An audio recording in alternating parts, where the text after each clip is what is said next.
Welcome to the Salmon Runs YouTube. Enjoy the video. You start by getting the surface properly clean and selecting a low-tack painter's tape.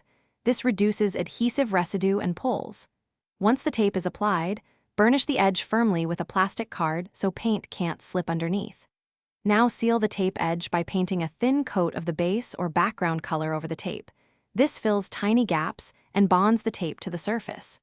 Doing this step prevents the top coat from migrating and makes a crisp line when you continue. Now focus on how you apply the paint. Use very thin coats and a lightly loaded brush or mini roller so you don't force paint under the tape. Paint away from the tape, edge at about a 60 to 90 degree angle to reduce lateral pressure, and feather strokes rather than jabbing near the seam. Once a coat is down, let it dry until just tacky before adding another. Multiple thin layers build coverage without excess wet paint that causes bleed-through, so patience here pays off. To finish, remove the tape at a low 45 degree angle while the paint is dry to the touch but not fully cured. This prevents a jagged pull. If you see bleed lines, scrape the tiny ridge gently with a single-edge razor or fingernail to lift the excess, then retouch with a fine artist brush. This is faster than retaping.